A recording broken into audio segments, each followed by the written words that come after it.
Hi friends, welcome to 90s Jana channel. நம்ம இன்றைக்கி என்ன ரெசிபி பார்க்க போகிறோன்னா, டீ கடை ஸ்டைல் கார வடை எப்படி செய்யலான்னு பார்க்கலாம்.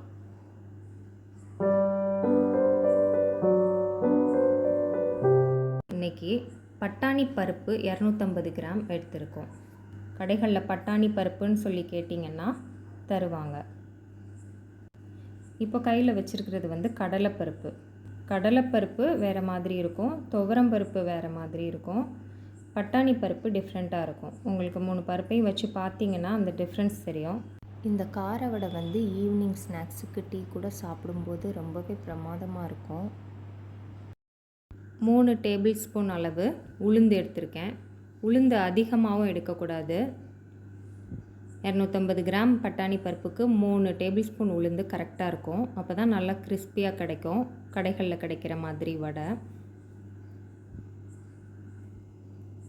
இப்போ இது ரெண்டையும் சேர்த்துட்டு மிக்ஸ் பண்ணிட்டு 3 மணி நேரம் ஊற வச்சு எடுத்துக்கணும். மினிமம் 2 ஹவர்ஸாவது ஊற வச்சு எடுத்துக்கணும். பாருங்கள், நல்லா ஊறிடுச்சு. நான் 3 மணி நேரம் ஊற வச்சுருந்தேன். ஃபஸ்ட்டு ஒரு வாட்டி வாஷ் பண்ணிவிட்டு ஊற வைக்கணும். திரும்ப ஊறினதுக்கப்புறமும் ஒரு 2-3 டைம்ஸ் வாஷ் பண்ணி எடுத்துக்கணும். பாருங்கள், நம்ம வாஷ் பண்ணி எடுத்துகிட்டு வந்தாச்சு. இப்போது கிரைண்டரில் ஆட்டிக்கலாம். கிரைண்டரில் ஃபஸ்ட்டு கொஞ்சம் கொஞ்சமாக பருப்பு சேர்த்து, உளுந்த வடைக்கெல்லாம் லைட்டாக தண்ணி தெளித்து சைடில் எடுத்து விட்டு ஆட்டுவோம் இல்லையா, அதே மாதிரி ஆட்டணும். ஆனால் இது அந்தளவு டைம் ஆகாது. ஒன்லி 5 மினிட்ஸில் ரெடி ஆயிரும் மாவு. கிரைண்டரில் தான் இந்த மாவு அரைக்கணும்னு அவசியம் இல்லை. மிக்சியில் நீங்கள் உளுந்த வடைக்கெல்லாம் மாவு அரைச்சிருக்கீங்கன்னா இது கரெக்டான பக்குவத்தில் இதே மாதிரி மிக்சியிலையே அரைச்சி எடுத்துக்கலாம். ஆனால் கடைகளில் கிடைக்கிற மாதிரி கார வடை அப்படியே கிடைக்கணுன்னா கிரைண்டரில் அரைக்கிறது தான் பெஸ்ட்டு. பாருங்கள், லைட்டாக தண்ணி தெளித்து தான் ஆட்டணும். ரொம்ப தண்ணி தெளிச்சிட்டா அப்புறம் வடை எண்ணெய் குடிக்க ஆரம்பிச்சிரும். நான் வச்சுருக்கிற இந்த கிளாஸில் அரை கிளாஸ்க்கும் கம்மியாக தான் எனக்கு தண்ணி தேவைப்பட்டிருக்கு. மாவோட கன்சிஸ்டன்சி இந்த மாதிரி இருக்கணும். இப்போ அதை வேறு பவுலுக்கு மாற்றிக்கலாம். ரொம்ப மையாக அரைச்சிடாமல் கரெக்டான பக்குவத்தில் அரைச்சி எடுத்துக்கணும்.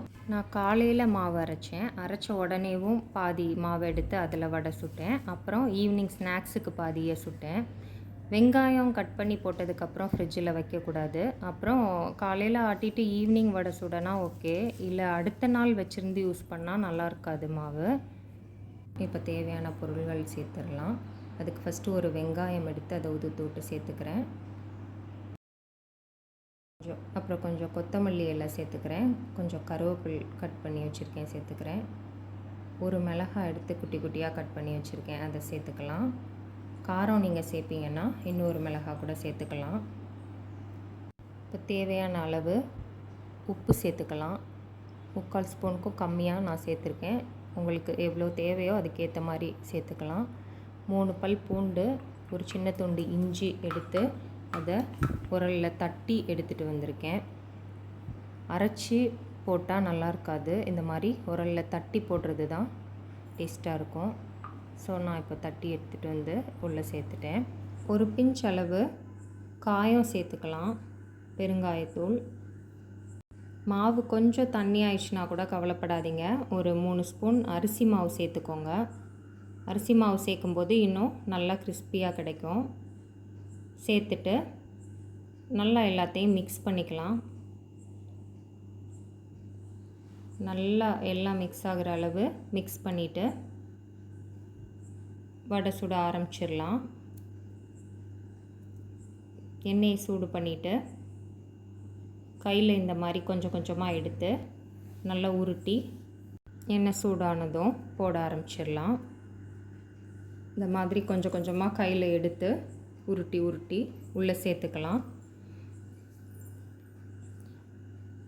2 சைடும் நல்லா திருப்பி விட்டு கோல்டன் ப்ரௌன் ஆகிற வரைக்கும் பொரித்து எடுத்துக்கலாம். இதே மாதிரி மீதி இருக்கிற எல்லா மாவையும் உருட்டி எண்ணெயில் போட்டு பொரித்து எடுத்துக்கலாம். கோல்டன் ப்ரௌன் ஆனோடனே எடுத்துக்கலாம். இப்போ நமக்கு டேஸ்டான டீ கடை ஸ்டைல் கார வடை ரெடி ஆயிடுச்சு. இது ரொம்பவே டேஸ்ட்டாக இருக்கும். எல்லோரும் கண்டிப்பாக ட்ரை பண்ணி பாருங்கள். செஞ்சு பார்த்துட்டு எனக்கு கமெண்ட் பண்ணுங்கள். இந்த லைஃப் தான் நல்ல சுவைத்து சாப்பிட நமக்கு கிடச்சிருக்கு. ஆனால் உணவே மருந்துங்கிறத மறந்துடக்கூடாது. ஸோ சுவையான மற்றும் ஆரோக்கியமான உணவுகளை சுவைத்து மகிழுங்கள்.